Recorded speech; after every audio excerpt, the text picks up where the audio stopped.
Aloha and welcome to Wisdom Dialogues with Hope Johnson. Coming to you from Lake Whatcom, Washington. Yeah. Yay. Yay. Thank you for joining. I love you. Yeah, apparently if you're joining me on Zoom, you could see or if you're joining me on Substack live, you can actually see my regular background. Oh, really? Yeah, because it's not going through Zoom somehow. Wow. Well, at least it's a nice background too. Yeah, it's a really nice background. I love it. Oh, I love you guys. Thank you so much for joining. Yes, yes. So nothing can threaten us. That applies to every single thing. Like nothing is left out of that. And you let that be like the foundation of how you do your reasoning with everything. And everything's easy because of what it's for, right? There's not any reason to even follow a thought that says that person should be doing it different or what if their actions cause this kind of terrible thing to happen? The ego mind runs on that.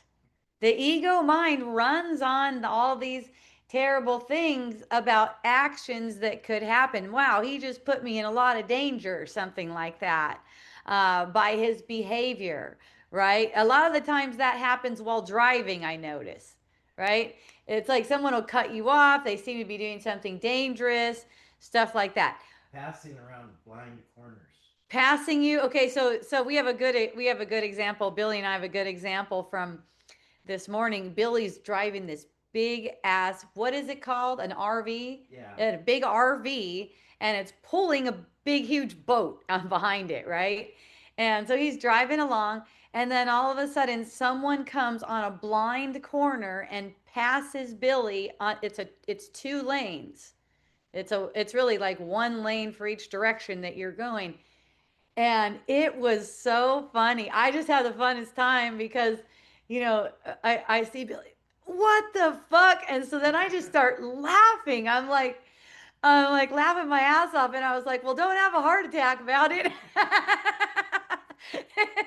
you know, and then, the scenario rolled out. What if he did this or this or this or this? And it's like, that doesn't even matter. So when you see those thoughts don't matter, look at the extrapolating thoughts about all the shitty things that could happen because from my perspective, that's a blind corner and other people could be coming the other way and just have a head-on collision, right? Um, right. And yeah, like Billy said, right in front of us. So all this was coming out and then and I'm just like laughing. I'm going, none of that means anything because the whole thing, it's a feeling experience. So what's going on is you're getting an opportunity to kind of like get a break in a pattern. That's what that kind of shock is, where it seems like, oh my God, what if something goes wrong? Like if you take that as an experience where you can get a break in the pattern, that's a whole different thing. You're not interested in the projections about what might happen if this or if that or if that. Now, for myself, I didn't even have a shock about it because I didn't get the perception that anything was wrong. I saw him passing over there and it just didn't.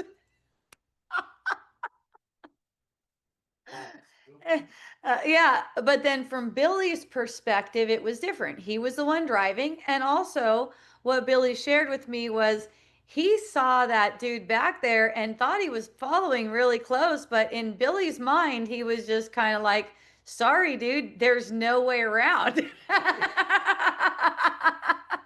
So he was thinking that dude was stuck back there too. So he was really surprised to see him when he was passing like that. It's kind of like a long windy road. So that's what these things are for. I heard a story from a long time ago It has to do with Abraham Hicks. I don't know if you heard of that. Those ones, they've been around for a really long time. And the woman, right as she started channeling, you know what it was? It was a traffic thing.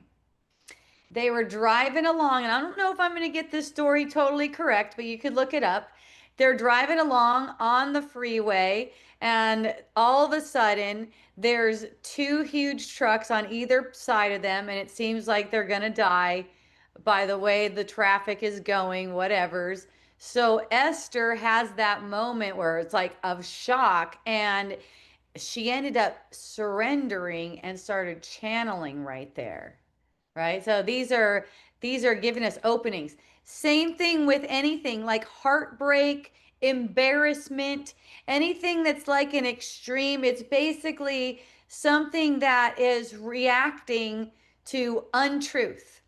It's as if something has been threatened or can be threatened.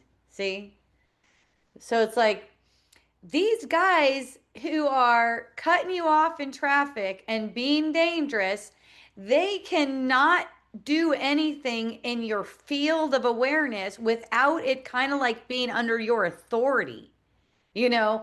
So the more you're reacting to it, the more you're calling it into your experience. That's the way it goes. So, like for myself, when I'm driving around, I just do not get the perception that anyone is doing anything dangerous at any time. It's like, yeah, sometimes I'll see cars going faster than the speed limit, but it just doesn't register with me like that. Sometimes I'll see them get in front of me really fast and really close, but it just doesn't register with me like that. Driving for me is more like playing a video game, one of those driving video games. It's not like it's not like there's really anything at stake here. There really is nothing at stake. I mean, even in the event of some kind of an accident, what we call accident is not accident. That's the thing. It's actually an effect of that kind of reacting and making it real. It's like it's an effect of the idea that I'm separate and I'm vulnerable to illusions.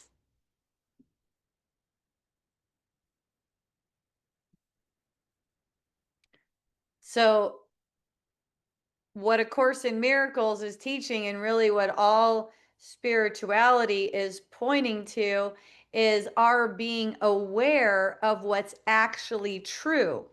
Being aware of what's actually true, that we're invulnerable, that nothing can threaten us, right? Being aware of what's actually true in the midst of reacting undoes our belief in it, our hidden belief in it. That's actually how we undo it. So that's what alertness is for. And that's why in A Course in Miracles, in some of the lessons, I think they're mostly in the middle, where it's like 15 minutes or half an hour that you sit still. The reason for sitting still is that it trains alertness. So there's this alertness that takes place. And also the reason for repeating the idea. I know Billy shared with me his lesson and idea from yesterday. It was forgiveness gives me everything I want, something like that. Yeah, forgiveness gives me everything I want. That also makes you alert if you are intent on thinking that thought every 15 minutes like it's instructing. And if you're doing it like it's instructing, you're actually setting your timers to go off every 15 minutes to remind you, in case you didn't think in the past 15 minutes, that forgiveness gives you everything you want. Now, look at what's forgiveness. We'll put it into the scenario of this idea that someone put us in some kind of danger earlier today, right? So it's not like this is the kind of forgiveness that's circular. I forgive him for doing that. See? Do you see that? It didn't really happen anyways. I forgive him for doing that. That kind of scenario, that kind of forgiveness, okay? This is the forgiveness that you see and that collapses time, kind of like what Jesus was talking, well, totally like what Jesus was talking about in chapter 2 of A Course in Miracles about collapsing time. And that's where you actually see what the only reasonable reaction is. What's the only reasonable reaction, really? After. Okay, laughter. That's a good one. I like it. And that fits in with the most reasonable reaction, which I was going to say, and that was going to be gratitude. But those are the same. Do you see that? Because notice in the moment where the trigger's coming out and you're in reaction mode, are you anywhere close to laughing? Well, I wasn't. Yeah. Yeah. Yeah. I was laughing right next to him, and he was getting it really fast, huh, Billy? Yeah. Yeah, he was getting it really fast. You Yeah, know, but this guy just did this. yeah, yeah. But he may be used to hanging out with people who would agree with him when he starts basically he's projecting like that, and they'll project along with him and make it more solid. So then you miss the opportunity, you miss the shock value, right? So that the shock But value is instead of forgiveness, it would be judgment. That's right. If forget Instead of forgiveness, it would be judgment. So the kind of forgiveness that's circular is still holding on to judgment. Yeah. But that's what Jesus said, when you first start out, that's what you're doing. Notice what everyone's doing. I forgive them for doing this. It's not real anyways. I forgive them, right? But still, you still believe the world is real. You're just saying that it's not real to make yourself feel better. You're getting some relief in the moment. That's good. That's good. We want relief anywhere we can get it. Okay? But we also want to collapse time instead of just circularly doing the exact same thing over and over again for lifetimes, right? We want to actually collapse time so that in the moment where you get the shock, the immediate reaction is something like laughter, gratitude, right? It's like, oh, thank goodness I just got that shock, right? It's the worldly programming, and that doesn't mean that Billy has more to learn. Billy, you don't have more to learn, do you? Because you perceived it that way as a threat for a couple seconds. That means I've got more to learn. Yeah, you don't get that idea that you have more to learn, do you? I didn't think of that at all. Okay, so that's one thing that I get from people. They think that if they react, what they perceive is the wrong way, not the right way, not the way of just laughter right away, right? That like you have something else to learn, right? This is really like capitalism kind of mindset, because as long as there's a lack, someone can fill it. Someone's going to have something to sell you for it. Right? It's like it's not like you have anything else to learn. It's just to discover through the repetition what it is for, again and again, and you're demonstrating to your mind in each moment that you're perceiving these things what it means to you and who you are. Right? It is like however we react to things, that demonstrates what that means to me, right? And who I am. And so if I'm demonstrating something that isn't reasonable, then I'm aware of that. That's all, right? It's like that's not reasonable because I'm not a little speck that can just be harmed by things that come into my field of experience. I am the mind that's manifesting all of this. So that means that I have complete command over all of the particles in my perception. That includes people's bodies, everything. Everything. What does that mean? Like, how does that play out for me? That I have command over it. It's recognizing that it's actually manifesting feeling. So, so seeing it in a reasonable way, it's like, how do you want to feel with it? It's like anything that arises within me, I just feel like I'm way larger than that thing, whatever it seems to be. It's in me. So that means I can be with it exactly as I am. I could be light. I like to be light and happy and comical and innocent and wise, and I don't have to fall into traps that the illusion set up to make me be something else, basically be someone that I'm not. That's really what it's like, when you're playing out a trigger, you're being someone that you're really not. And you don't like being that person anyways, but you think you have to because it'll help you because you know so much. So if you look at like say you have a mind like a newborn baby, but you happen to be driving an RV with a boat, right? And you happen to know that through learned experience, like how to drive one of those and everything. But you have no idea because your mind is like an innocent baby about what anyone else should be fucking doing out there. What anything means, nothing. So look at how it is. It's like he's behind me, now he's beside me, now he's in front of me. No problem. Thank you for showing me that you can pass on that corner. I Yeah. would have never known that. Right. Wow, I would have never known you could do that. It's fucking awesome. Now, that doesn't mean I find myself like deliberately putting myself in a situation where it seems like it might be unsafe. Like for instance, I've seen the bike riders riding around the roads around here, and I'm like, what in the world? There's no bike lane. There's like, and it's a two-lane thing, right? And I'm just looking at that and I'm like, count me out of that. I'm not getting on a bike and riding on that thing. Um, but as far as what they should be doing, as far as like whatever their trajectory is, you know, Trajectory. yeah, That's an interesting term, right? yeah. Well, it's like it's like the play gets set in motion, like I am such and such. So then I go out on a trajectory, I am a man or woman and I like to get exercise and I want to ride bikes and I don't ride it over here and oh, there's no bike lane. Okay, no problem. I ride it right here. That's cool.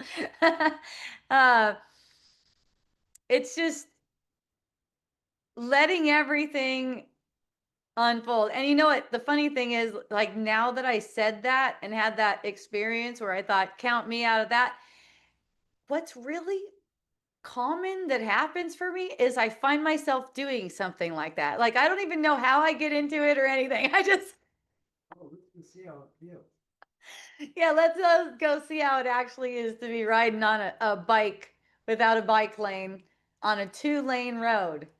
That's Saying mind you. windy road. Yes, very windy. And right at the side of a cliff. I mean, I'm sure it's a rush. I'm sure it's awesome. You get cars passing you real close. You get this rush like, am I going to go tumbling off the cliff right now?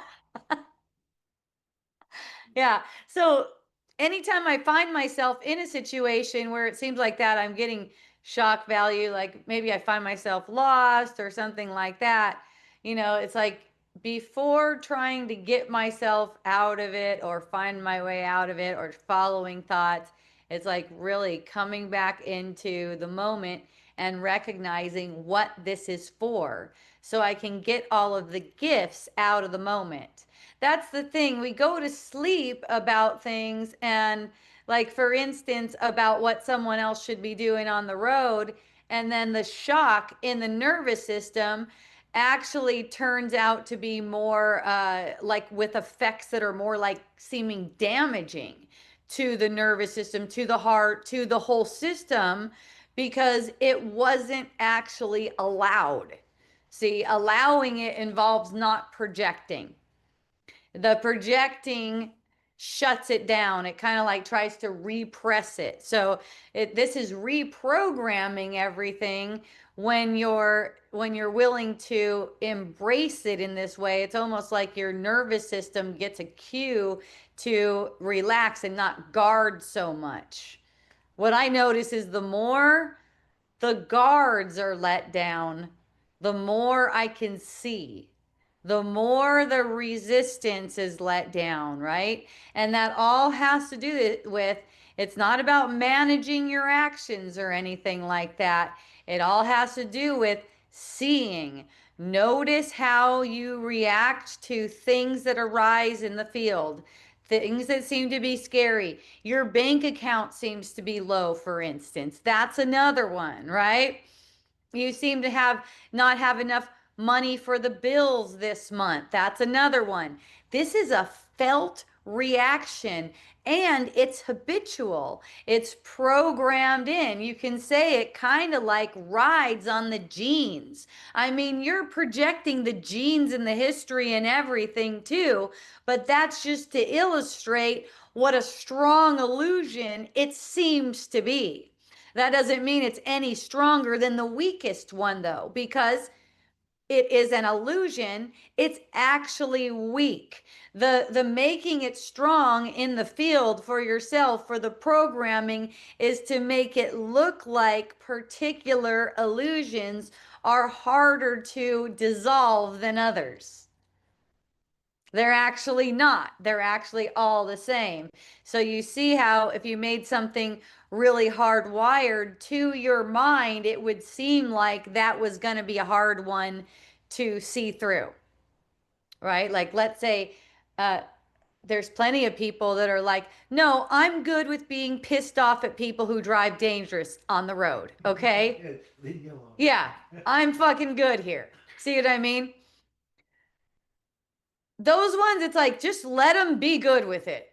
They're let them do their thing. They'll come back around when they do. It doesn't need to be your concern.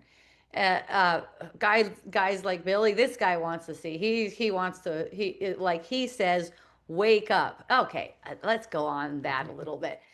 So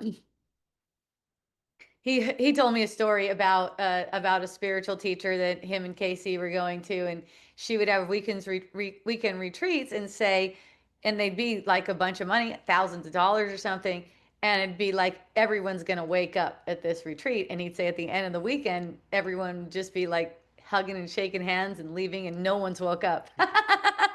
Well, here's the thing about waking up. We talked about this last week. What we're calling waking up, this is really willingness to claim your awakeness right now.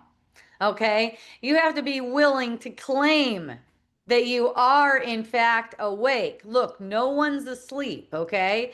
The thing that's sleeping is an illusion. You are not an illusion.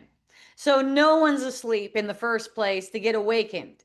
All right? That's something that cannot be promised to anyone because they choose it. I can't do it to you. You know, Billy, I think he was joking. He said he's going to come over here and I'm going to heal him, you know. I think he was joking about that. It's like this. In my perspective, in my point of view, Billy is fucking around. All right. He doesn't have a body at all. He's just fucking around. And he's pretending like he's got a problem, like this is a problem. And really the perception, when I have a perception of him telling me, like the evidence I have is he tells me stories that he's got a bad heart, right?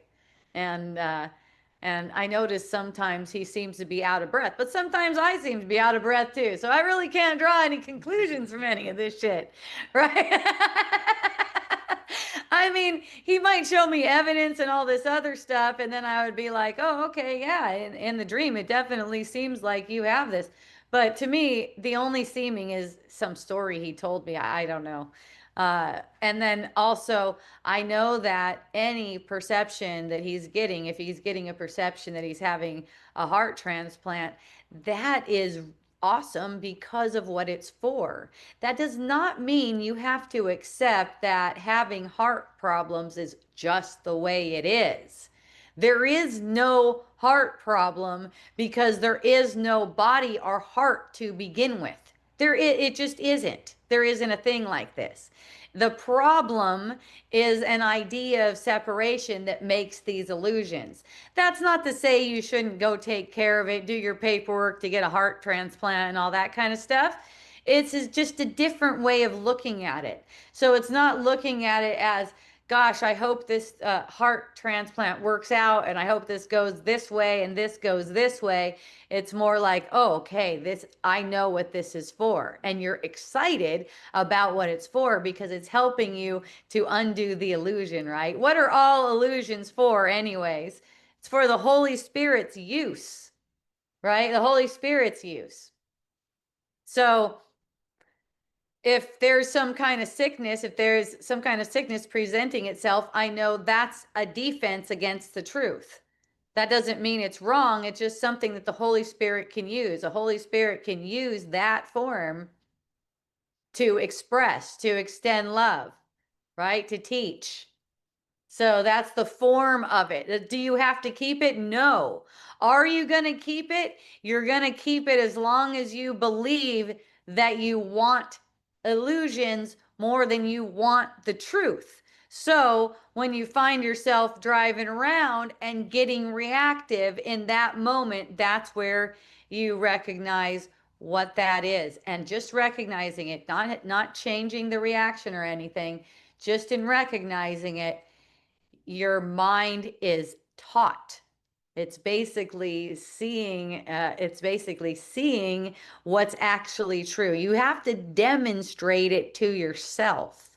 When you just know it conceptually and you haven't demonstrated it to yourself, you're just going to repeat the same reactions over and over again and not get any real healing. You can go lifetimes without getting any real healing, right? So once the end of learning comes, once the end of the learning process comes, then that's not the end of healing, right? There's still healing going on. And what you're doing is you're discovering, you're opening up to even more freedom in your mind and more authentic. Authenticity is freedom, more authentic ways of being, right? Authenticity, like you're not trying to manage yourself for what you think to be is the benefit of others. Okay. People benefit from your gratitude. It's like, wow, you don't even have to go outside of that. You just stay there. So you don't have to figure out what to say.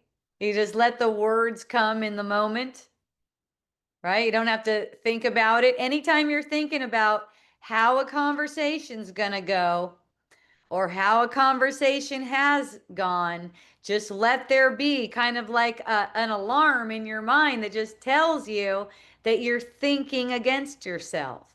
Because by doing that, you're demonstrating to your mind that you're not going to have what you need in the moment that you need it. So you got to pre plan for it.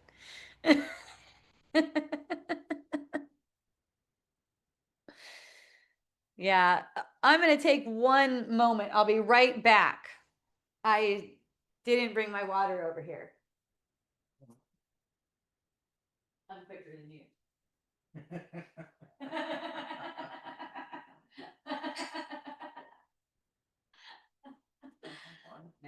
I like you all cozy like that. Oh, okay. Cute.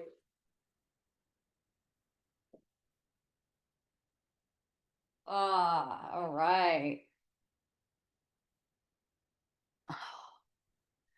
Wow.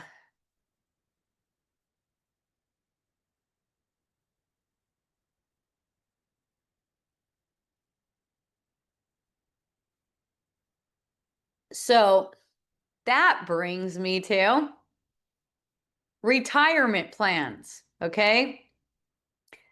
Nothing wrong with having a retirement plan. Nothing wrong with having like what people call a nest egg in the bank and all of that kind of stuff.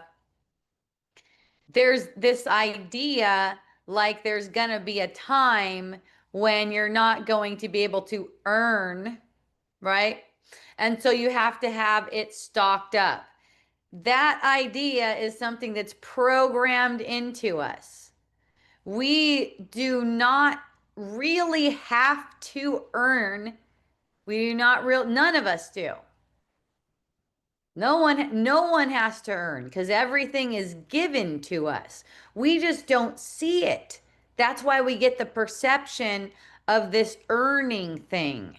So what happens is people kind of bury themselves by working a bunch so they can get ready for retirement. And I've seen this go really awry for people, where by the time they get to retirement, they're not feeling well. Like going through this whole process to try to get to this place where they can do all the things that they like to do, and then they can't do the shit they like to do. And it's as if it's going through all these years of training. You know, we get trained for it in school, we get trained for it by our parents, just observing our parents, that we are responsible for our own sustenance in the world, that we are really responsible for it.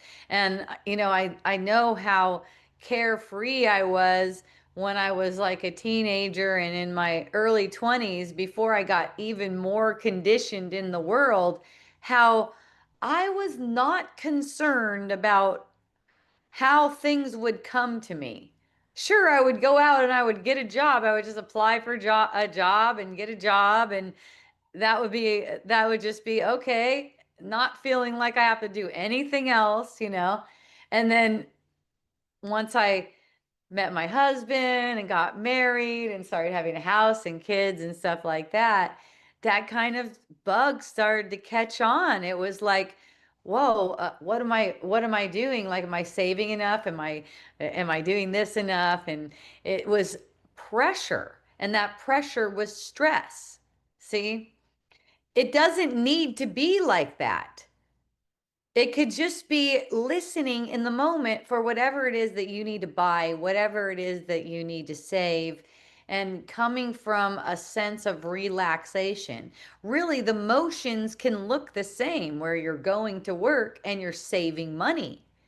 But this internal pressure, calculations, and all that kind of stuff, you don't know what's truly useful of you, except in the moment it's shown to you. You know, and really, what is your sustenance is being truly helpful. It really is. Whatever it may look like, however it may come from a job. But your sustenance comes from being truly helpful, and financial is only one aspect of it. You know, people think that if I just get the financial locked in, then I can take care of my health, and then I can take care of my love life, and I can take care of my spirituality, right? It's all on the shoulders of a false person. It's a false thing. It doesn't have to be like that. It's more like how a plant just grows. You know, it's like just in allowing it to be innocently it. I'm saying it because it is not you. Allowing it to be innocently as it is without the pressure. The only pressure that ends up on you comes from you. You taught yourself that you need pressure, right? Like, if I don't do this, this won't happen. Remember, it's okay if that doesn't happen. You may still be doing that thing, but you'll be doing it without the pressure, right? It's like it doesn't have to manifest. Billy was getting the barbecue ready earlier, you know? And it's like he's getting the barbecue ready so we could have a barbecue because we plan on having a barbecue right after Wisdom Dialogues here. See? And I go, it doesn't matter if we have a barbecue or not.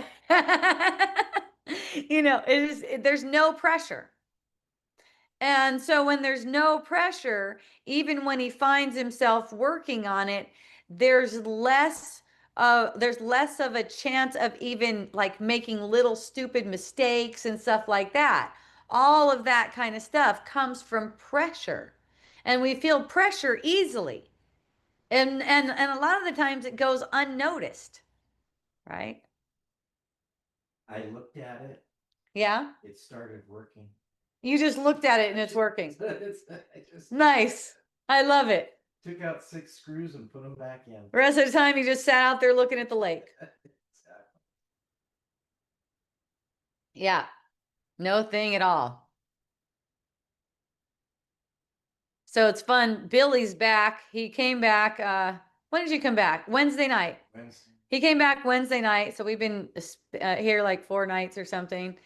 And we're actually like really good at being roommates together because we're both easygoing about shit.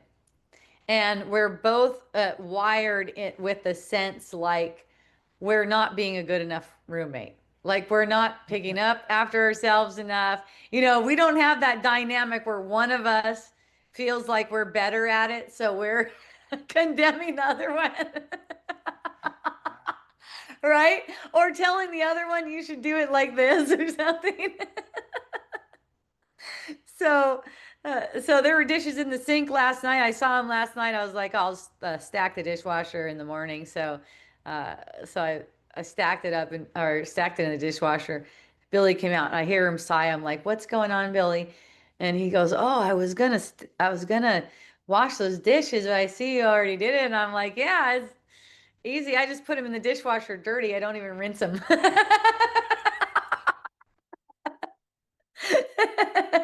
He's like, oh, he's like, KC makes me rinse them off. And I go, I know.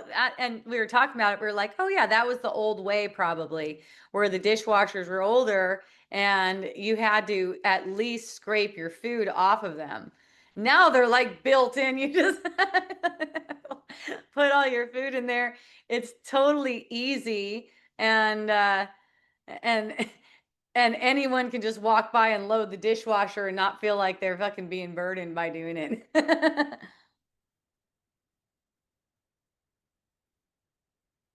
But yeah, I gotta say, at first, when I was used to people taking care of the cleaning around me when I first went out on my own, it was kind of like I didn't know what to do. But then I got really used to it. I got used to it really fast. At first it was just kind of like, uh, what do I even do? Like, what's the most efficient way to, before I get up and start doing stuff, I'm like, Yeah. I mean, in Mexico, I always had a maid. That's how it is in Mexico. You rent a place, it comes with a maid. They come in once a week. Yeah.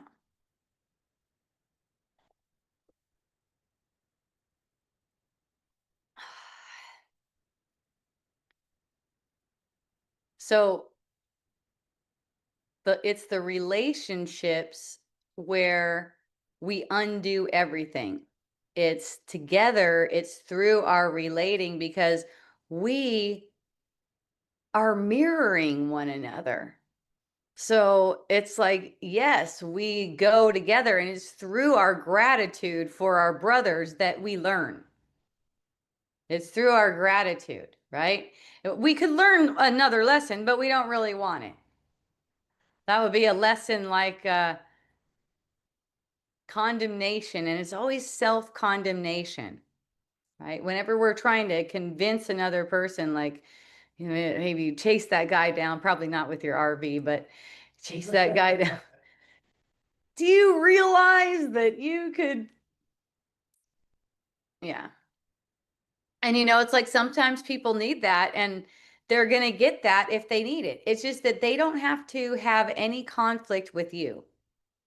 You're not the one. You're not the one that needs to chase them down and tell them about how they've done something wrong. Someone will do that if they need that. But they're also in a phase where they're learning to see the world in separation, right? They're also likely in a phase like that. So your phase is seeing the world. You may be done learning, and you are done learning if you're aware what your function is in the moment. If you're aware what your function is, you're done learning. You just keep on doing your function, no matter what arises, and no exceptions. Forgiveness. Yes, forgiveness. That's right. Forgiveness Forgiveness is automatic when you're certain of your function. Yes, it is. Yeah, like you talked about before, forgiveness before anything even arises. You already know it's forgiven. And you already know you're going to forgive it. So it's forgiven before it ever occurs. Even if you find yourself reacting to something, ultimately it's forgiving. It's forgiven. What you might not have seen is that what needs to be forgiven is the idea that that dude could really do anything, right? Because that's the threat. The whole threat needs to be undone. The threat of something going wrong needs to be undone in your mind, because that's what's actually projecting things going wrong, and that's what's actually projecting time.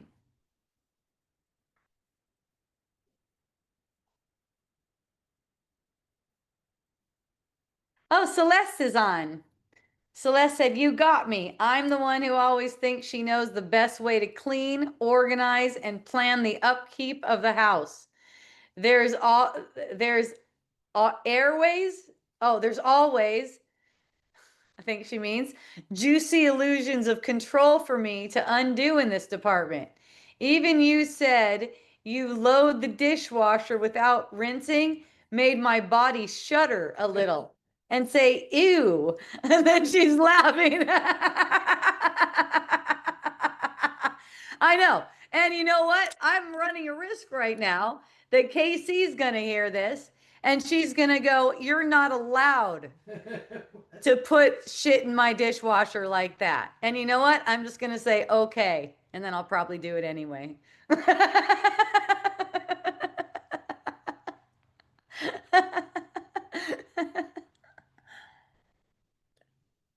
uh, no, she tells me she doesn't want me to do it. I won't. I don't care. I don't care what I'm doing. If I'm scraping food off of dishes, if I got to do that before they go in the dishwasher, another awesome solution will pop up. Rinse it while it's Maybe I'll have like a bucket and they'll have all this warm water in it. Yeah. Go old school. Make less dishes. I don't know. Yeah. Good. I like that, Celeste. That's fun. See, a lot of the times people are afraid of how other people are going to look at them. So they're even afraid to say something that they do that other people might be like, wow, I really, you know, now I don't respect you as much or something like that. I freaking love it. I love it when that happens, you know? Sometimes, sometimes it's been a little while now, but I've had people, um, get on me about the F word flying out of my mouth, right? no fucking way. No fucking way. But that is becoming way more mainstream. I noticed when I went out to eat with Billy and his granddaughter's in college. What is she, 18 or something? 19? She's gonna be 18. 19 in June. Yeah, she's going to be 19 in June. She's saying the F word in front of her grandpa, in front of me at the restaurant. She seems to me to be kind of like a straight edge kind of kid who just makes really good grades, isn't into boys or anything like that. But the F word still flies. So that's fun, because it wasn't too many years ago where people were actually like seriously telling me that the F word coming out of my mouth meant that I wasn't that spiritual. Yeah, that definitely, all I could do was just laugh really deeply when someone would tell me something like that. I didn't really have a comment about it. Celeste says, yes, it's really that playful in the kingdom of heaven. I don't care what I'm doing. Yeah, exactly. It's like, I don't really care what I'm doing. I don't mind whatever it is. And at the same time, if you ask me, do you want to go over here or over here? I might have a preference. I might not. I might have a preference, but that preference still is not meaningful to me. It's part of the play. Whatever it is that I seem to be doing, and even whatever it is that I seem to be going through, if it seems like it's something that's intense or anything like that, or some kind of perception that hurts, I know what it's for. So bringing it to the truth, basically the truth is nothing can be threatened. You are the truth. The truth cannot be threatened. What you're doing is you're discovering how to hold illusions with awareness of the truth. But the time for learning that for a lot of you guys has probably been done. It's probably been done, but you haven't believed it because you've perceived yourself reacting when you think you should have known better.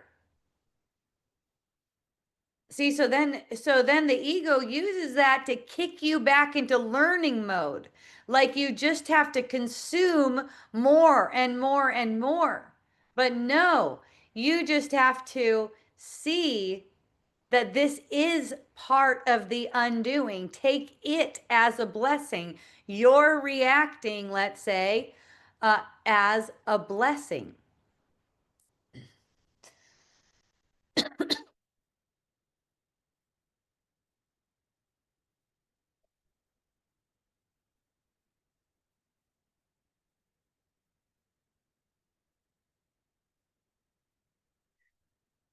Whenever you're reacting to anything, it's never because of that particular thing.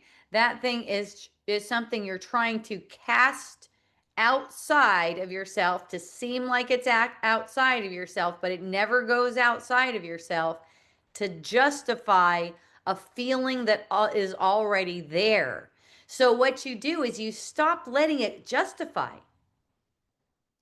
You stop letting that feeling be justified by anything in the field by interrupting the thought pattern. And the way you interrupt it is you interject reason. It's like, this isn't even reasonable for me to be projecting here.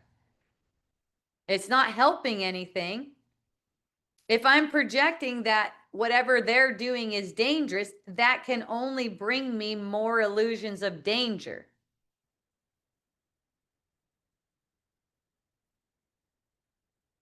It's like, you go, I don't know. I don't know what anything means. I don't know what this particular thing means.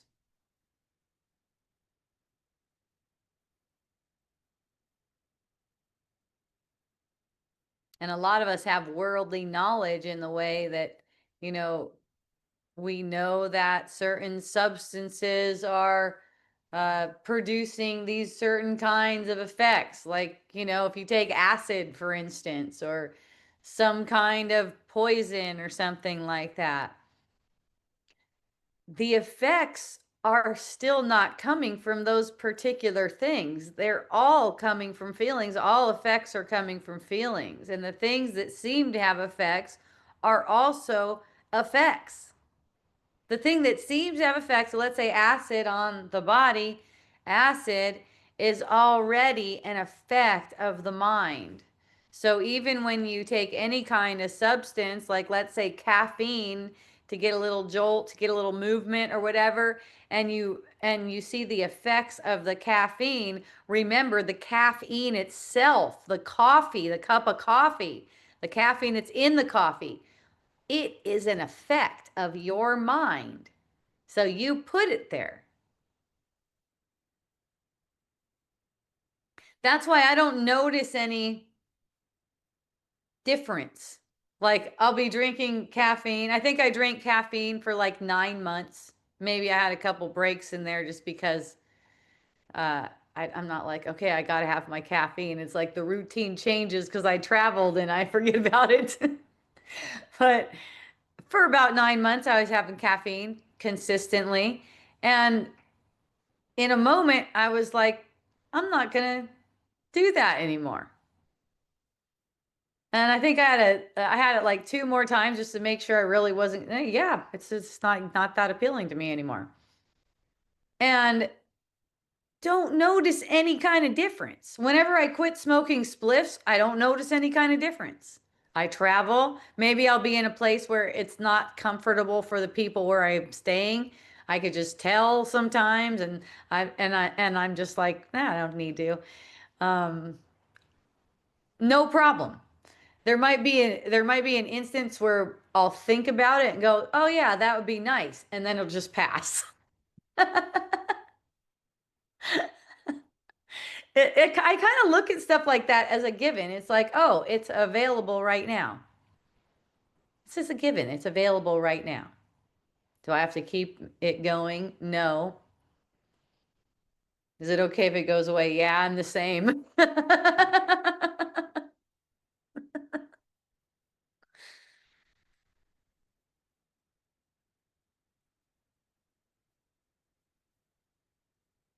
That is huge that I notice for people is this dependency, and it really shows up in pharmaceutical drugs. People take pharmaceutical drugs, right? It's like if they don't have access to their pharmaceutical drugs, something really bad is going to happen or is bound to happen. That's their idea, right? That is a dependency program. And you can get dependent on anything. You can get dependent on your clothes, right? And these are just thoughts that pass me.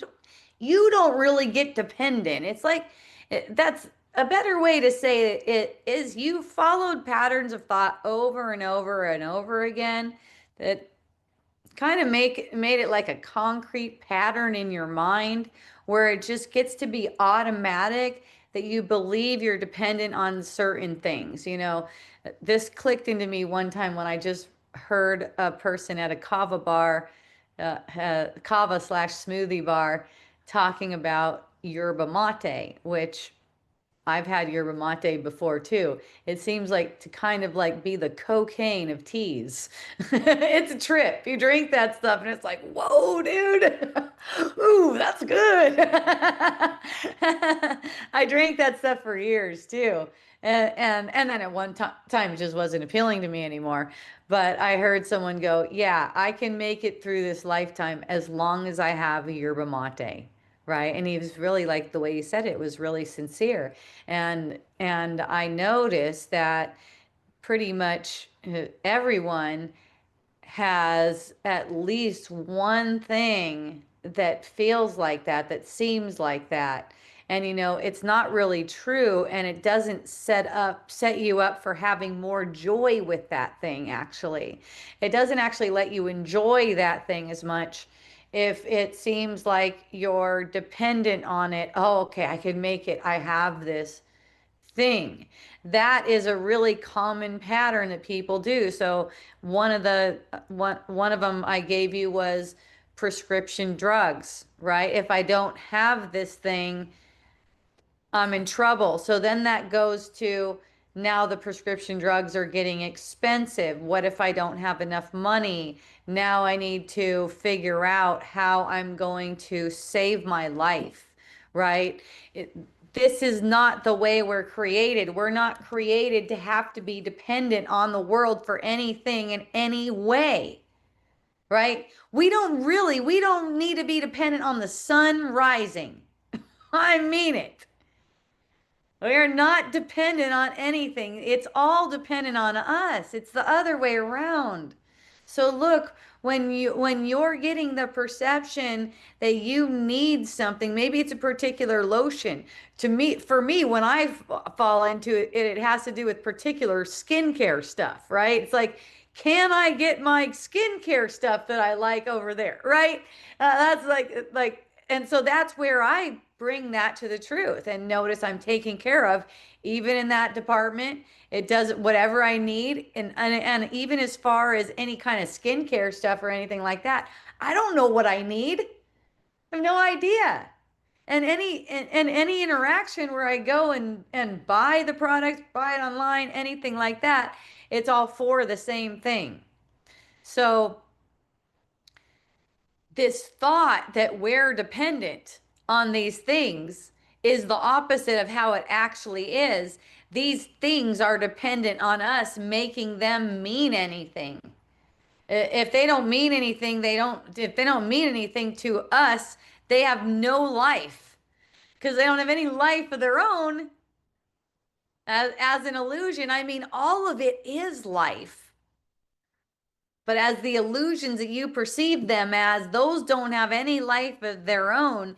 You're the one actually propping it up. They, those illusions, like let's say the illusion of not having enough money, it's dependent on you. That's what's really going on here. You're not dependent on it. The scenario where you might not be able to afford your prescription drugs, that scenario is dependent on you. You're reacting to it, you're holding it in your experience.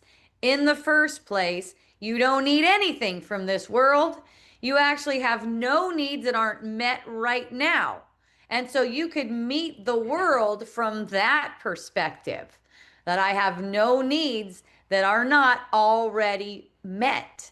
What's going on is people are meeting each other from a sense of need, right? They're meeting each other from this sense of need. Even if I'm giving you, let's say I'm giving you something, I'm gifting you something. If it's coming from a sense of need, like you're going to give this to me, it's not the same thing. And that, largely includes our time. You know, the ego would have us choosing to give our time where it could seem to be a benefit for us and not a threat. When we're not listening to the ego like that and don't really care in those kinds of terms, whether it's a benefit to us or a threat, then the Holy Spirit has us interacting with whoever needs us because their needs are being fulfilled through us. All of our needs are being fulfilled through one another. That's why we're never without what we need. We 100% have it all of the time. So take someone who seems to be homeless. For the most part, what you're finding as a mindset is their needs are not being met. They're having the perception that their needs are not being met. So a lot of times they're holding signs and they're trying to get money because they think they need money, right? But really, money comes from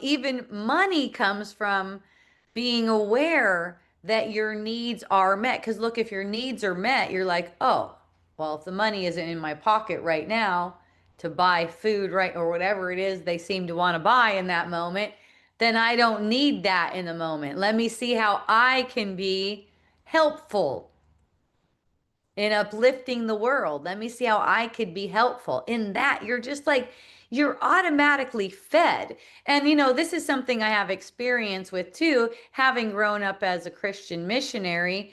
That's how we focused our day. It was like, we're out witnessing, asking for donations. Yes, we're asking for donations, but knowing that the Lord supplies everything. This is what I was taught from when I was a kid. So it was easy for me to integrate it again, to just come because I felt it. I didn't have the burden. I didn't have that sense. I was out witnessing. I didn't know how much money I was bringing in or anything.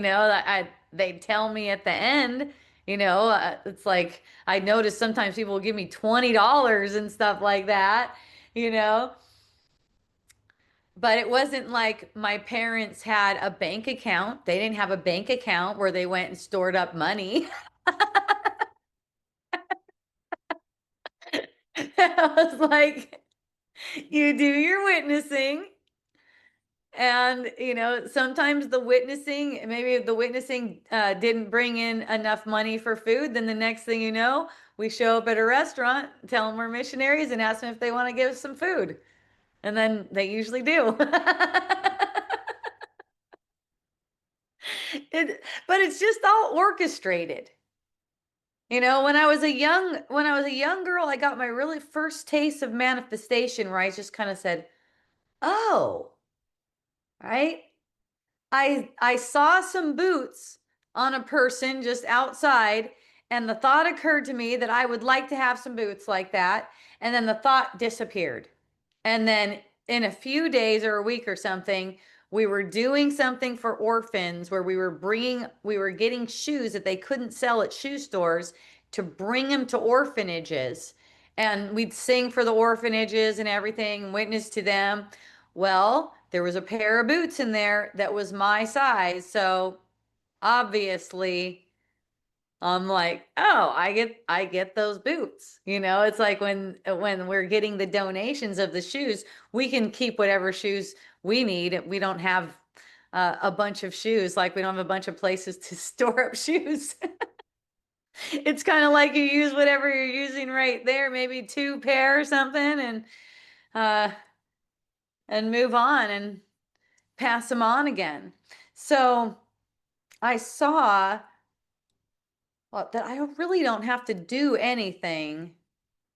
It's like everything is just given, and it's not like the ego thinks, oh, I can get extreme, I can accumulate, I can get all these things, I can get all these riches, I can use manifestation like that. No, it's way more innocent, you could say, where you're not trying to get things for yourself. You're just recognizing that it's already taken care of. Your happiness is already taken care of. And in as much as you're willing to see that what's manifesting is a blessing, your happiness is guaranteed. So when you just have like this whim, like, oh, that sounds really great, that is the happiness extending right there. You don't need a manifestation to arise. They're not all arising, like just all everything. Oh, neat, neat, neat, all coming in, right? But it's just unfolding in a way that can be surprising in a happy way, allowing it to be surprising, not knowing. See, that's different, like with the example with the boots. That's so different from, okay, how can I earn the boots? That thought did not cross my mind. How can I earn the boots? Right? I didn't really grow up with earning like people grew up with earning, not at a very young age, anyways. Things shifted a little bit after that, but it was just like I don't have to do anything for it. It's just a magical unfolding. And when I would go out witnessing, they would give me what they'd call Shiner Prize for going out witnessing for hours.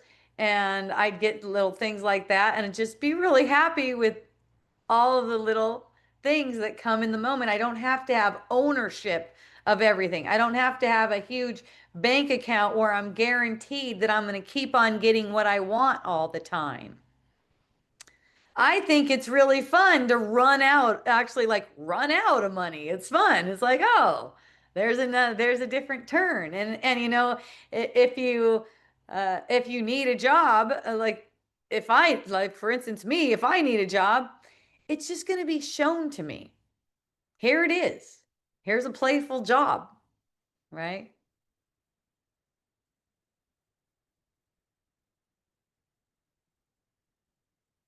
It's like just keep on being willing to be helpful. And again, how do you be helpful? How do you truly be helpful?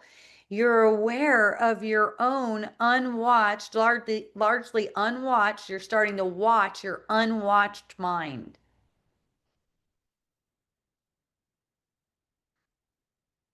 Where are you going through it? Where are you projecting some kind of, let's say, meanness? That I know the ego will bring up things from the past where you've been hurt or you've been slighted and replay the scenario.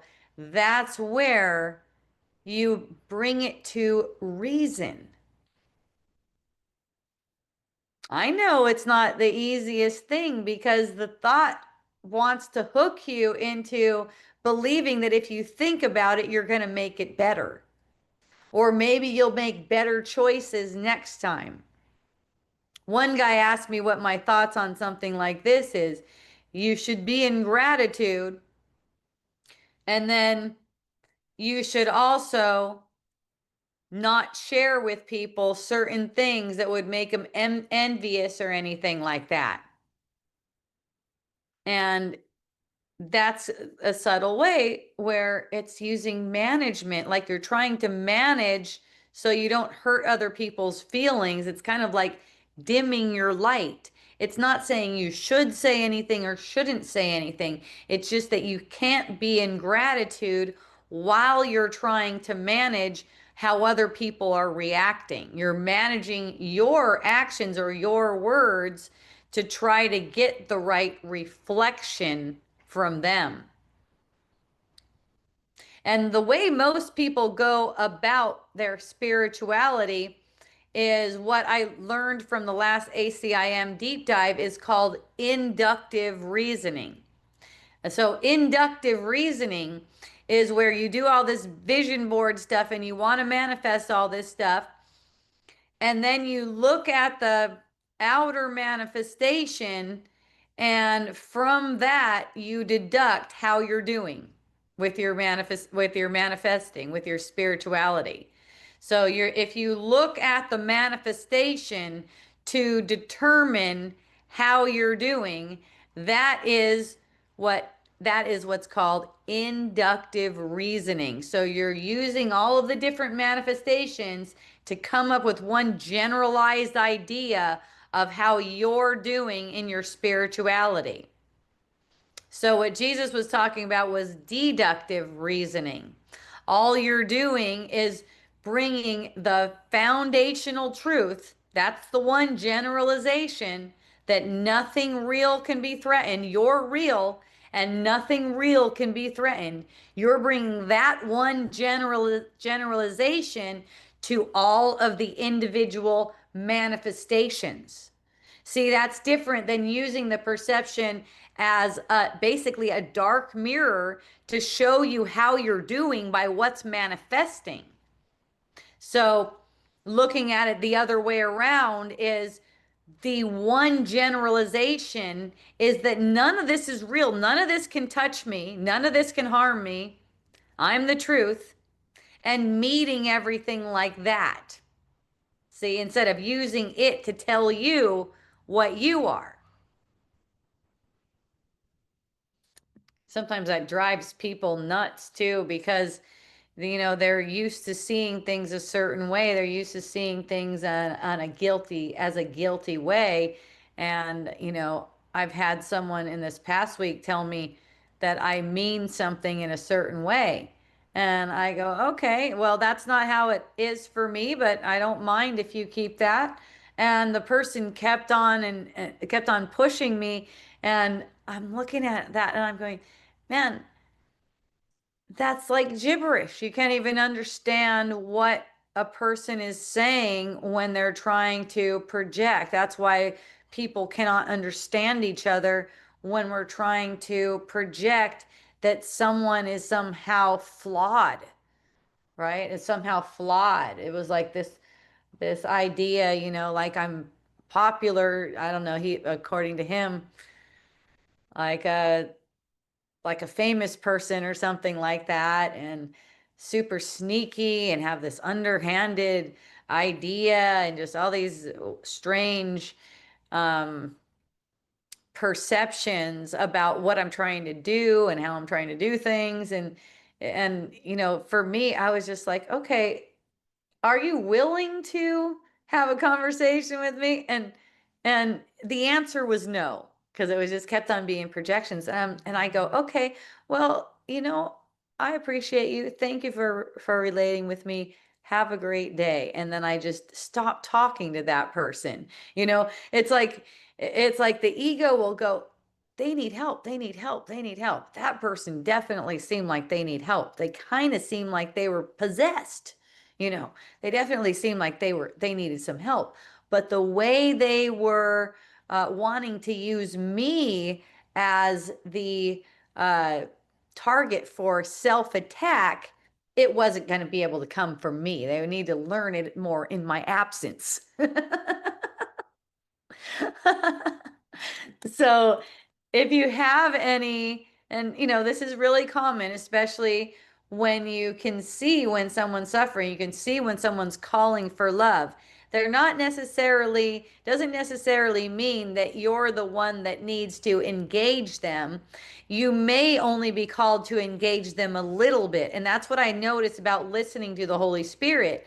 The Holy Spirit may call me to engage them initially, but that's not necessarily gonna be continuing, and I don't want it to continue any longer than I'm getting the guidance. So I don't even go into it with a particular outcome in mind. It's only about listening to the Holy Spirit.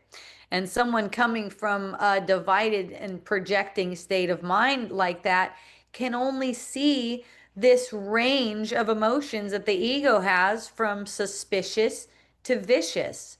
That's the only way they can interpret anything. So, my if I were to continue to just demonstrate sweetness, sweetness, sweetness, what I was shown was that wasn't helpful, because they were just going to keep on using it for projection anyways. It's not like you're sent here to save anyone in particular. You can say you came to save the world. What are you saving it from? You're saving it from your misinterpretation, is what you're saving it from. So you don't need to try to save any individual person that seems like like this person seemed like he really wanted to relate with me. He kept on messaging me, right? They may be accusing you of, if you don't interact with them, you're somehow avoiding or doing something else, some kind of bad thing in their mind. Doesn't matter. Still listen to the Holy Spirit. When it's time to be done with the conversation, you can be done with the conversation. And in this case, the person was messaging me a bunch, and the guidance in that moment was just to block the person. Then I don't see any more messages, because that had played out. It went to the end of that. But for me, whenever I find myself in something like that, where someone's hardcore accusing me of doing something super evil, what I'm noticing is, number one, taking time between seeing the message and responding, to be centered, because the very first thing is usually the ego speaking. And I had one man say to me recently in a comment how there's no hope for me. Um, you know, maybe these other people are going to get it, but there's no hope for me, right? And I noticed the immediate reaction when I saw that there's no hope for me. The immediate reaction was some kind of fight about that. And I knew that wasn't true. So I rested before responding, and looked at the rest of the comment to just kind of like overlook that part of it where I'm not there's no hope for me. Is to overlook that part of it. And then what I saw was, what he shared was something that showed me why his comments kept on coming from misinterpretation. Because he thought I wanted to be the boss bitch. And that's what he was going against. He thought I wanted to be the boss bitch. And so then I was just like, oh, I see why you're having that misinterpretation. No, I'm not saying I want to be that at all. It's not a choice between two things. These two things. It's not a choice between either being the boss bitch in the relationship, in a romantic relationship, or else being like subservient to some immature dude. It's not a choice just between those two things. There's another way to relate, right? So people are sometimes automatically assuming that what I'm saying is girl power, feminism, be the boss bitch. No, I'm not talking about that at all. I'm talking about undoing roles that we're assigning to each other based on how we've been conditioned because we think we're dependent on one another, like we need one another. We do not need one another in the way that we need an individual person. We need one another. Yes, we do. We need one another so we could see past our illusions. We do not need them to survive. It's this idea of earning and surviving. We do not need anyone for that. To the extent that we're resting in our own abundance, the abundance of what we are, and sharing our gifts as called. And this is easeful. It's not hard at all because it's as called. It's in the moment. And we're knowing that our sustenance, that all abundance comes from our source. We're not going to feel like we're lacking anything. And lack is a feeling. This lacking, it's a feeling.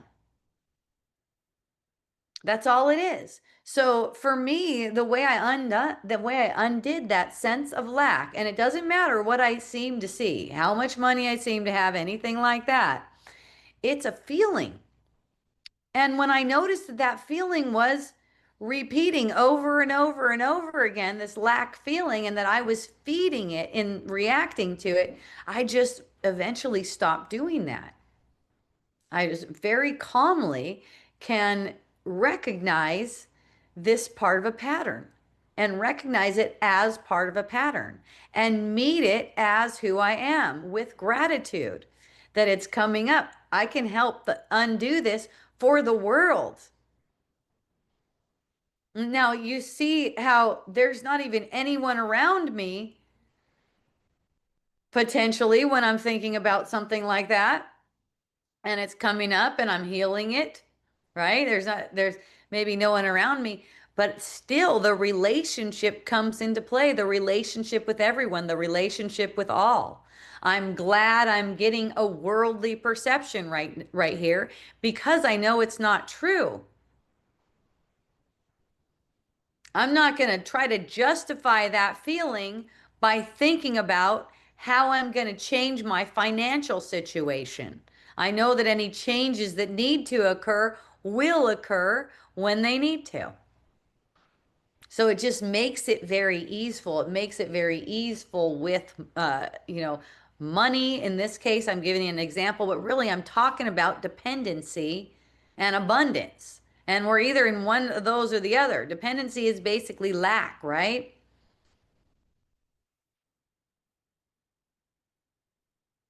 Anytime we hope for something in the perception to go a certain way, that is also an effect of being dependent. Believing that you're dependent on something, you're dependent on the weather, you're dependent on this thing having a particular outcome this particular way. And when you're demonstrating to your mind that you're not dependent on anything, it feels scary to an ego because now there's nothing for the ego to do.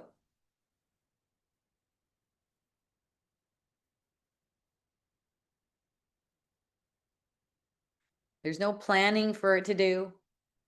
Like even when you need to book a plane ticket, like let's say, by the way, I'm going back to Hawaii on the 14th, May 14th. I'll be there till September probably. When it's time to book a ticket, it's time to book a ticket. I noticed that with Facebook comments too. It's like I don't go into it with a sense like I'm going to teach anyone anything or I'm going to do anything. I don't even open it. I don't even look at the comments until there is a call, a pull. You could say it's from the Holy Spirit. This is also an aspect of ourselves. And we get to recognize what it feels like to be called or pulled by the Holy Spirit into any form of action. It feels easeful. You get to know the tone of it. And then you don't act, you don't move until you get that call. I noticed that with the trip that was planned for Mississippi too. You know, the day before I was gonna go to Mississippi, I could just notice in my body's energy field without knowing anything, I did not feel like I was going to Mississippi. It didn't feel like that, even though all of the evidence showed I had an email from the airline. It seemed to be a great relationship I was having with the sweetie over on the East Coast, and having regular conversations and regular sweet texts and everything. Seemed like both of us looking forward to this great time. And the day before, it was like, I just do not get the sense that I need to pack right now. You know, it's just like waiting for the Holy Spirit to say, it's like, it sounds funny when you say it, like just say when I need to pack, but really it's a sense like, okay, it's time for that now. This is where it's time for that. Not making the world into the judge, you could say. Okay, it's getting close. You better get ready. It's like, no, I'm not feeling that at all. And so then the next day it was canceled. The next morning it was canceled before I packed anything. And I gotta say, when it was canceled, I was like, oh, I was glad. I was glad, even though I was like, I was excited about doing the Mississippi thing too. It's like, that's what I noticed about anything that I seem like I'm gonna do. Once it's like, even if it seems like it's a big thing, a big move or anything like that, when it stops, there's a sense of relief. Same thing with relationships. Even if it seems like I really want that relationship to continue and then it stops, there's like a sense of relief. It's like, oh, there's some of the mental chatter is just, okay, there's been space now, right? Maybe not right away. Your mind might be churning about why'd they leave me? Why'd they leave me like that? Or whatever the story is.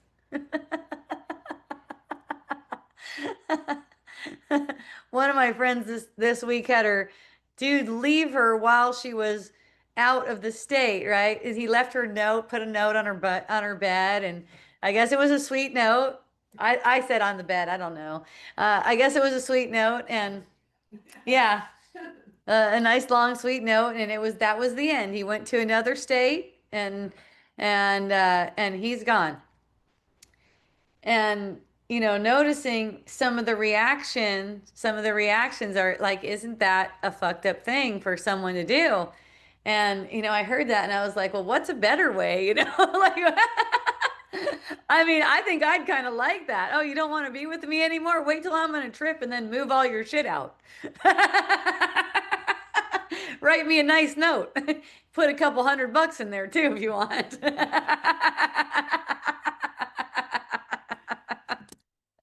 Right? It's like there's no loss in any of this. The time that we that's why I say, man, I just enjoy the time I get to spend with anyone because you don't fucking know. Anything could occur, right? And what's happening in large part is humans are missing their whole life. Your life is through relating. So you're missing your life when your mind is somewhere else. I'm worried about finances. I'm worried about what people think. I'm worried about your love life or your health or anything like that. And you're not being in the moment with a person that is just passing through. When you're experiencing a person, it's like you're experiencing a portion of a river. Or you're right where it's flowing in one part of a river. You know what I mean? It's never going to be like that again. And when you're experiencing people like that, like for me, when they're gone, I feel more celebratory than anything because I feel complete. I feel complete with the relating as it is, right? And like with the guy I was going to meet in Mississippi, I had been talking with him for a month. We've been relating for a month. It's like I feel complete. He was cute. We had some fun conversations. um, each one, I just feel complete. And so when it was like, oh, we're not doing that. Apparently, there's some kind of an emergency. I got the perception, intuition, whatever you want to call it. There isn't really an emergency. It was just like, holy shit, what am I getting into?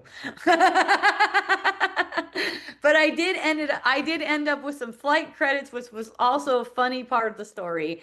I mean, it's like, oh, here you go. Here's some flight credits. You could use this for flying around doing your thing.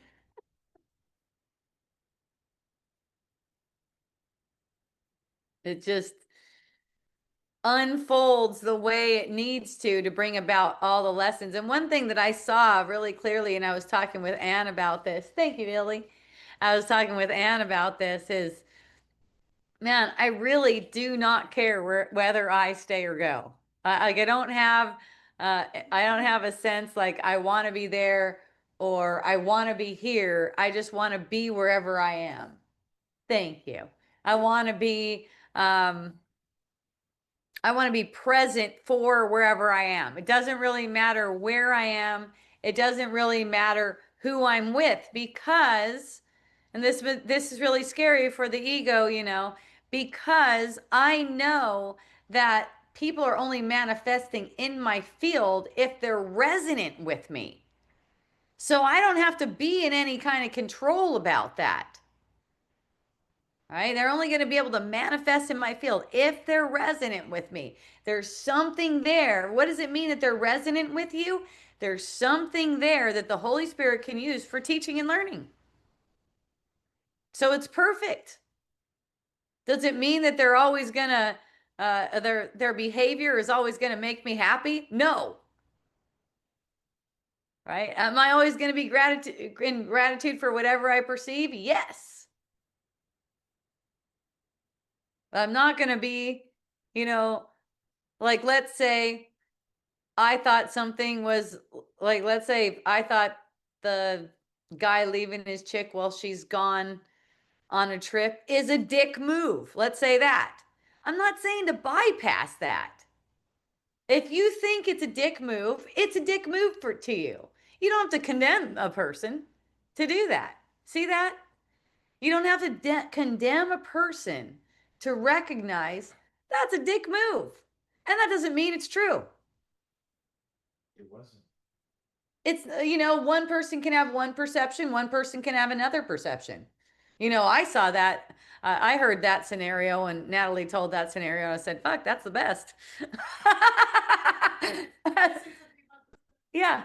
Um, I felt like it was a really good opportunity. Like I know the behind the scenes of it where he knew how hard I worked for this trip to Sedona and I just wanted to enjoy it.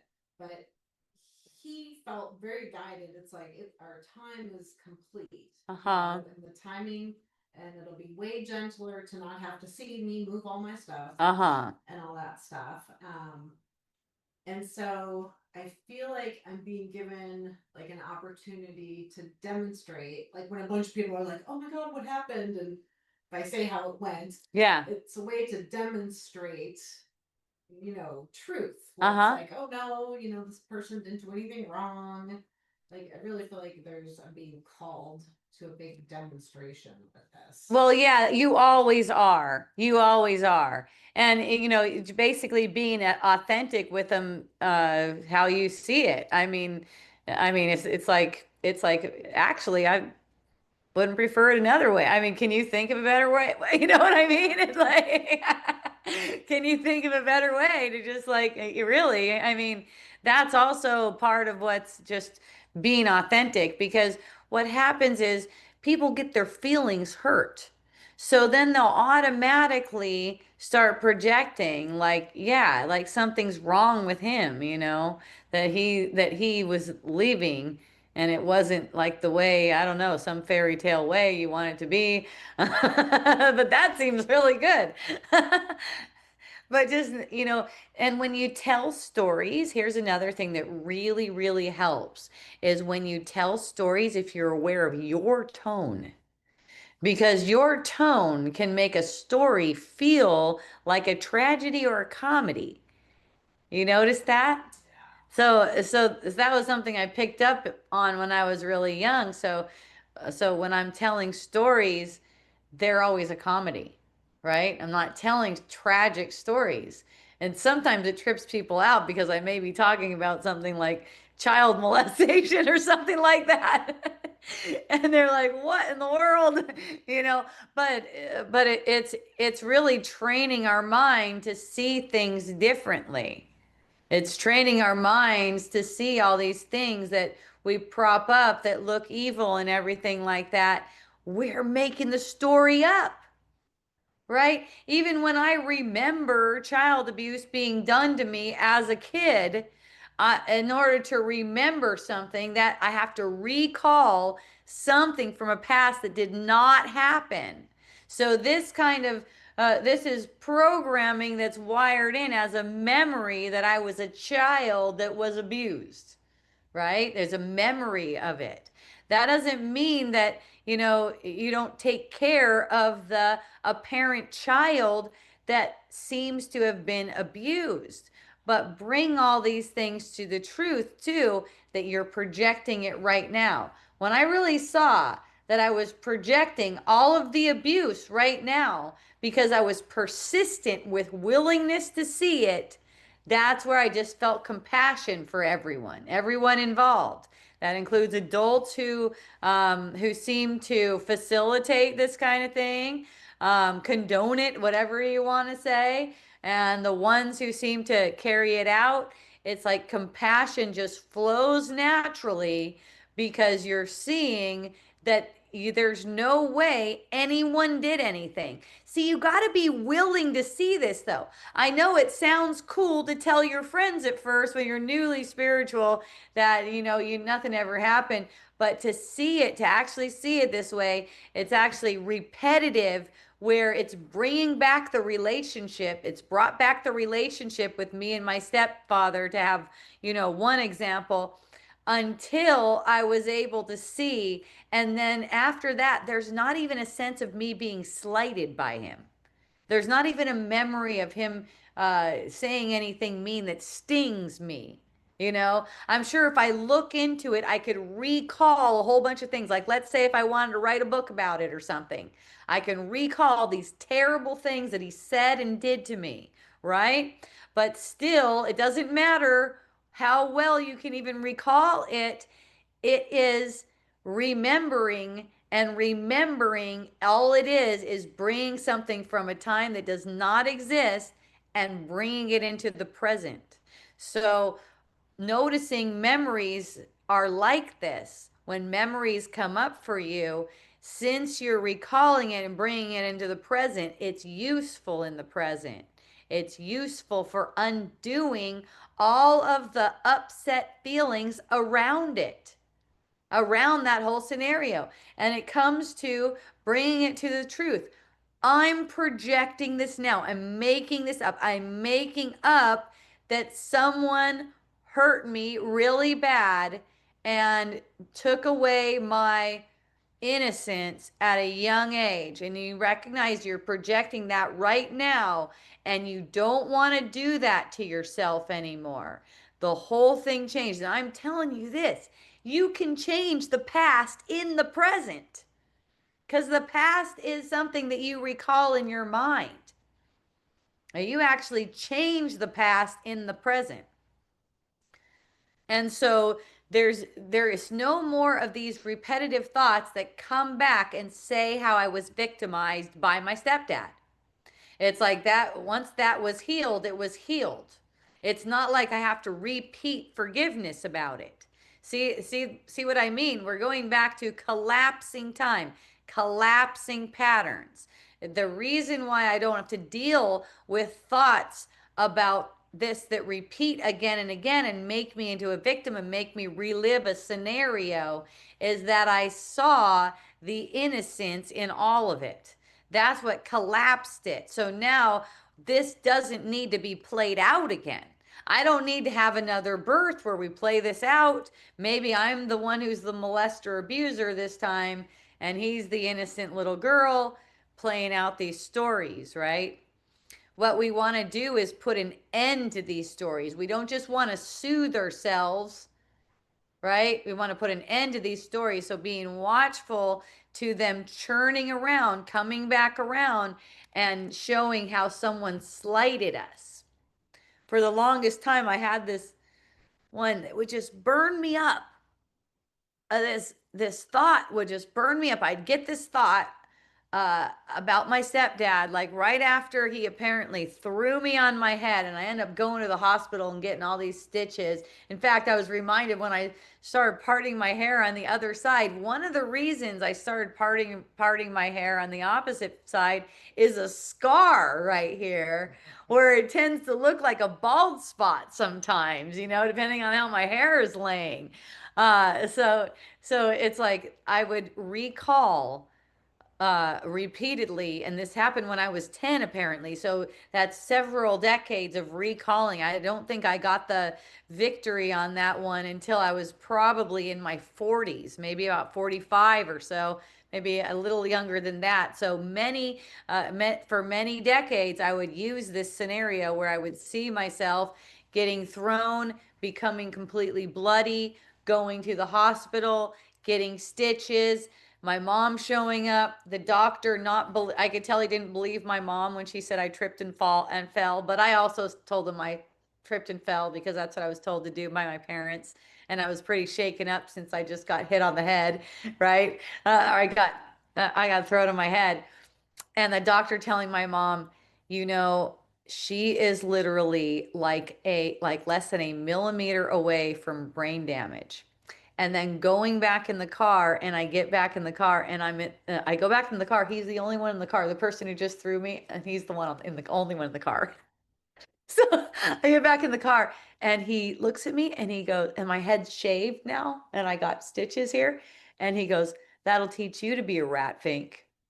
That was the scenario that I kept bringing up year after year after year. I would lay in bed and I would be hot. I would feel hot. I was still so pissed. How could he be, right? Already threw me on my head. Already seems like he almost killed me. And then he's telling me I deserved it, basically. And that was what I used for years to project. Basically, just keep on projecting it until the projection, and this is what happens, projections don't leave your mind. So it starts to hurt. And it hurts so much that at a point I had to scream to get the pain to be gentle enough, I guess, not so intense, so that I could feel like not jumping off a cliff or something like that. I just like felt so much energy, and that's what it was. It just kept on building up and building up. And when I saw that the whole thing was innocent, it was actually an innocent play, and I even got to relate that to my stepdad, it was completely different. I stopped being burdened. So, see, to the ego giving up something like this, like I didn't give up the story. You see, I could still tell the story, right? It's just that I gave up that this had any effect on me at all. I made that story. I made the person who seems to be playing in the story, I'm responsible for it. This is not saying that a little kid shouldn't be helped if someone's molesting them. That is not saying that at all. It's saying that what I thought had happened did not really happen. Only love can occur. Only extensions of light can really be true. So what was perceived between us, and he had a similar perception. He apologized to me. He came up to apologize to me. He had a similar perception, but what we're doing when we're perceiving is our minds are blank. Whenever there's any kind of harm taking place or anything like that, our minds are actually blank. Nothing's going on. Only the creations of light, only reality goes forward. And even through all of the things, I lived with this stepdad for, I don't know, maybe like 15 years, I don't know, 10 years maybe. there's still love exchanged between us. We're always giving and receiving love, even when we're not aware of it. So, whatever's on the surface playing out, that's our psyches playing out. And you can go, well, how would a little tiny kid have a psyche like that? We give ourselves the psyche to play out. This is our, you could say, kuliana. This psyche that we're given is our kuliana, right? And, another thing that's interesting since I started getting interested in astrology, since I see how you could use it to see what your patterns are. It's not to tell the future like a lot of people want to use it, this, but the new astrology that people are doing, they're not even trying to tell the future. They don't even fucking care about that. They're talking about patterns that are being brought up in these things. Well, one of my patterns is this complex called Pluto complex. And what that means in that particular pattern is it's intense. And that's also even the I was talking about this last week, even the planets, even everything, they're an effect of the mind. So there's symbols as clues. And that's what I see the planets as. They're symbols as clues. So you can see, oh, okay, I gave it to myself like that. I that's how I gave it to myself to be more of an intense thing. And what is being learned through having a more intense kind of something, young age, like really intense like that, and also just going through, lots of intensity that other people don't seem to go through seems to occur over here, right? So so there's a purpose for it, and it's to being in equanimity with intensity. And that's something that I've gotten very good at through the years of just being willing to be with the intensity. It's really my intensity. And I experienced it as a kid riding around in cars with my brothers and sisters. We'd ride for hours and hours, and I didn't experience so much intensity. There's like all this arguing, and of course, as I'm perceiving intensity, I'm trying to avoid intensity too, right? And getting, just like really off the wall, like insane kind of scenarios, like my first husband bones up with my sister and gets her pregnant, like just like insane kind of while and just seeing, in that time there was a perception like, wow, basically I'm like trailer trash. I got a husband who fucks my sister, you know what I mean? So it's like seeing through these scenarios and recognizing the truth of who we are and not allowing the perception to demonstrate who we are to us. That's the trick. It's like, that's a trick of the ego to show you, look, your body's broken. You must be it's like it's like when you're bringing things to the truth, you're not hoping your body gets any better. You're actually using this perception to bring about the outcome that's been promised, and that's that your body is light. You can see the truth that your body is light. Your body is not something that can be injured. Your body is not something that could be sick. And if you open up to, okay, I bet you there's some defenses against the truth that can be seen through this. And when you see like, oh, I see how the mind is making this. There's that defense coming up. There's that uh, kind of scenario. Like it would prove to me that I'm spiritual if I see a fixed body, if I see a whole body. Um, really, you prove it to yourself first, and then the body, like you're not even surprised. When the body just instantly changes, you're not really, like you've already healed to that point where you're not concerned about an apparent body being sick. That doesn't change the truth. That doesn't change it. That's an impossible perception. That doesn't change that when you're perceiving a sick body, you are perceiving a defense against the truth. That's what you're doing. And it's coming from your own mind. Think of oh, special relationships, and gosh, we have a special relationship going on with our own bodies. Definitely. Our mind and our body. And like I'd say that's number one special relationship, the special relationship with your body. Is that because it's like you're not a body, you're in relationship with a body, right? And then when you relate to other people, you're not relating to them really through a body. You're relating them with them through a mind. You're only using a body because in this illusory world, you cannot communicate without a body. But the body isn't doing any kind of communicating. It's all coming from the mind. So it's like, yes, there's a relationship between the mind and the body that seems to be your body, right? And then there's a relationship between your mind and all of the other bodies that seem to be different bodies, but with them you could actually relate with their mind. And that's really true communication. You're not relating with them as a body. When it comes to your body, that's an illusion. So to relate with the body as an illusion is not to discard the body. It's not like that. It's not to harm the body.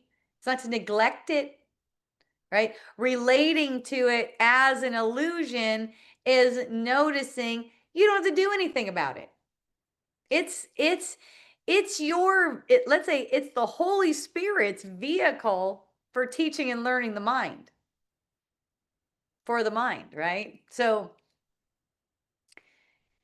when you're willing to use it, your body, I'm saying, use your body completely for that, handing it over to the Holy Spirit, not trying to use it to be sneaky, strategic with people, right? Trying to get, look at, this is how the ego does it. You can't even do these kinds of things. But I notice it. I notice it in my own mind. That's how I'm able to see it, right? When my husband was making advances, like just trying to get back with me, there was a sense that to be careful that he doesn't, stop doing that because I would get less money, right? And that's not something that I think reflects on me. That doesn't reflect on me. That is worldly energy. That's a worldly thought. What I don't want to do is I don't want to internalize that thought. That's why I want to see it. So when I see it and I know it's not about me, this is a worldly thought, it's not reflective on me or anything, then I'm not following it anymore. And I'm not subtly trying to hold on to something in order to get something. That's never going to serve me. That's never going to help me. My husband can tomorrow go, you know what? You're not getting any more money from me. I'm cutting you completely off. And I'm still the same. So I can be authentic with him and not try to string him along to try to get something, right? And that's why I don't get mad at my friends either when my friends show me that they're using a strategy with me, because I know how innocent that is. Just because I could see it, and maybe if the friend is open to hearing about it, I can call it out with them, and doesn't mean that I'm even asking them to change. I'm just noticing this play, and for the most part I notice them all the time. I notice them arise within myself, arise with what seems to be another person, and I just overlook because I can see what it is, and then once I see what it is, I can overlook. That's the forgiveness. You cannot overlook it when you don't see what it is, though. There's a lot of fear about seeing what it is, especially how you play strategies or have played strategies up until you see where The ego is tempting you to play a strategy because somehow your survival, your reputation, or something that you've deemed valuable rides on whether you win at this strategy. It reminds me of something Kenneth Wapnick had said once, where he said, you know, the way that we programmed the ego is, above all else, make sure we don't remember that we have a mind. Above all else, make sure we don't remember that we have a mind. If we remembered we had a mind, it would be automatic. We would choose against the ego. We would choose against the ego. Oh, of course. Yeah. So this is, all these strategies are just the ego, just like making sure. Yeah. Yeah, that's right. The ego does not want you to know that you're a mind, right? That's one of the first things that I learned from A Course in Miracles was, I'm a mind. I'm not inside of this. I'm not inside of this body. This body is inside of me. Right? That's a big difference. If my mind is inside of this body, I'm totally threatened. And that's how people look at it. They look at everything as a strategy. Everything is win or lose. And what oftentimes what people do is project that onto you, like that's the reason you're doing, there's reasons why you're doing anything, and it's because you want to win. What do you get out of this, like as an individual? Like, what do you get out of sharing your posts on Facebook as an individual, for instance, right?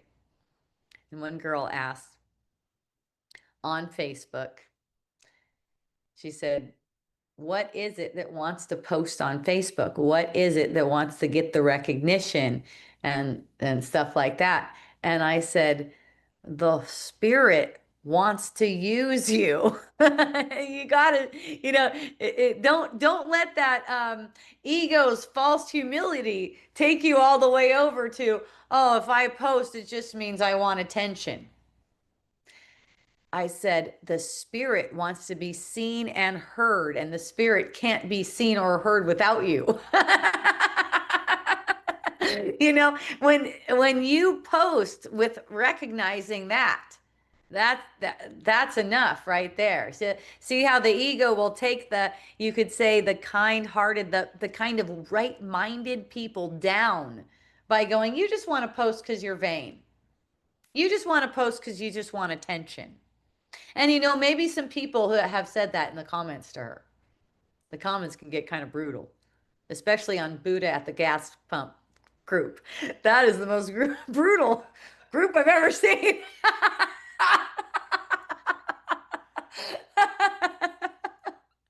It's amazing.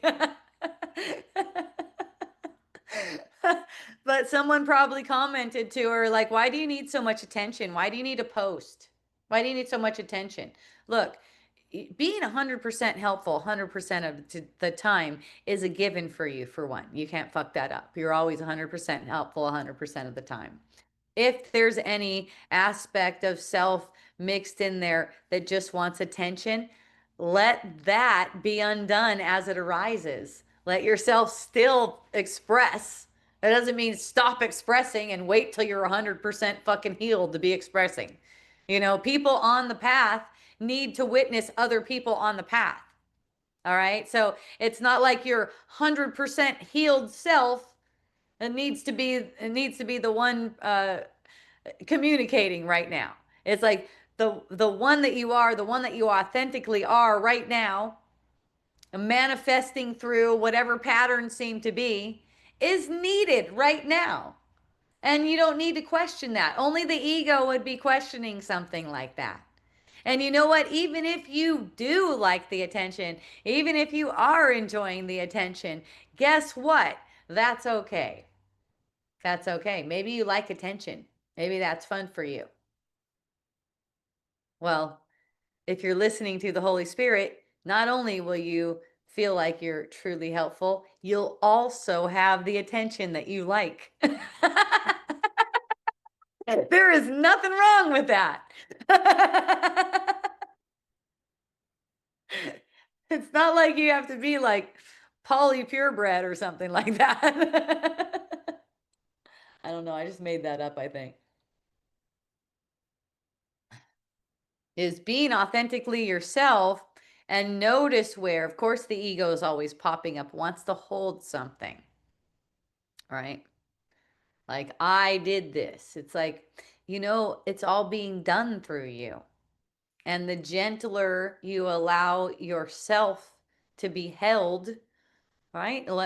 Just in allowing yourself to be held in the gentleness rather than condemnation. The ego's always looking for ways to shut you up when you're expressing what's true.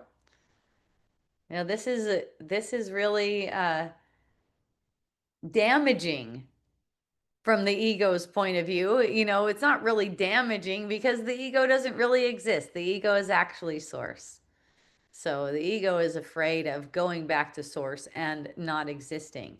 But what is really true for the ego is the ego was never the ego. The ego was just always source, pretending to be ego.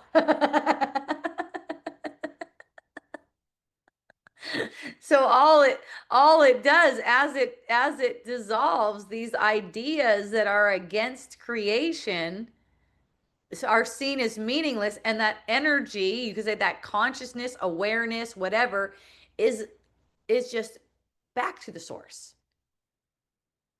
right? It's just integrated with the source. It's not arising as this separate fearful thing. It's back to being the source. So the ego itself doesn't even need to be afraid of this. We love the ego. We love that it doesn't exist. That's the best part. That's the best part of the ego. It doesn't exist. So when it pops up, it's kind of just like a comical little dude trying to convince yourself that you're not the son of God. So it's like we love it for that. We love it for that it's unreal. It's unreality, and um, since truth can withstand any form of error, and you're the truth, right? And we went over this on Wednesday. What does withstand mean? It doesn't mean fight it. It just means it's untouchable. It's just the truth is untouchable by error. So in demonstrating to yourself, no matter what's arising, you are the truth and you cannot be touched by error. That's all. That's a choice. It has nothing to do with manifestation, but it affects manifestation. It allows the truth to actually act on manifestation. And that's where we start to see miracles occur. First, we just start to see the kind of miracles occur where, this was something where I always reacted this way. I always reacted in hatred. I always reacted in condemnation. And now I don't anymore because I see things differently. And now I don't see those kinds of thoughts circulating in my mind talking about how I was victimized by someone. See? So, hooray, everyone. I love you. Thank you. I'm going to have one more wisdom dialogues next Sunday. That'll be Mother's Day. And then I'm also going to have ACIM deep dive on Wednesday, this Wednesday. But next Wednesday, I'm not going to have ACIM deep dive. I'm flying early on Thursday morning, so I'll just reserve that for some nice, gentle, kind, chill packing. Yeah, getting back to the island. So fun. So, yes. And then I'll be starting back up after I settle into the island. It might be a couple weeks. We'll see. You'll get notified if you're signed up for Zoom. Yeah, that's probably the easiest way. If you're on Substack too, you get notified whenever I go live. But I think the Zoom sign up is probably the best. And the easiest way to get there is just go to hopejohnson.org. It's right on the front page. All my links are there now. I've revised the website and now it's easy to find all my links right on the front page. So just go over there. You can get signed up for Zoom there. You can get on my Substack from there. You can find all the different podcasts that you want to your heart's desire, any kind of podcast station. I got 2 different podcasts over there, lots of free resources. So go to hopejohnson.org and also feel free to donate. This is done 100% off donations. And it's really helpful when you donate. You know, I just keep on rolling new stuff out. Recently, what I did is I went Facebook verified. So now I'm paying a monthly fee to Facebook to be verified. And what it's already done is gotten the messages that I shared to people who aren't already following me. So it's kind of like paying an ad fee where they feature you more in people's feeds who are also like-minded. It goes off of algorithms. So that's fun. That's something I just added. Um, that's the kind of thing that I like to do, is get the message out to the people who are ready to receive the message and recognize that they actually are invulnerable. Some people can recognize this really quick. Sometimes they're just like right on the cusp of it. And they're like, oh, I see what you're saying. Okay, none of this stuff really affects me, because I know that this is not, it's not as small as it seems. The way the mind is opening up to see it this way, seems like there's only a few of us, but I know there's a lot more that are just ready. And even just seeing someone confirm what's true for them, it just really uplifts them and puts them some more power, some more steam in their engine to keep on looking toward the truth until they're totally certain that that's all there is. Yeah. Oh. In truth, certainty can be shared. That's one of the things that. In truth, certainty, certainty gets shared because we're one mind, because our thoughts are not private. So when our thought is certainty, yes, it's kind of like that's contagious. Yeah. So hooray, everyone. I'll be back on Wednesday for ACIM Deep Dive. Yeah, thank you for joining. I love you. Mahalo. Yay. Yay, I got people here today. Woo. Ah. Woo. Oh, thank you. Okay, until next time, everyone. Mahalo, aloha, and hui ho. Woo. Echo.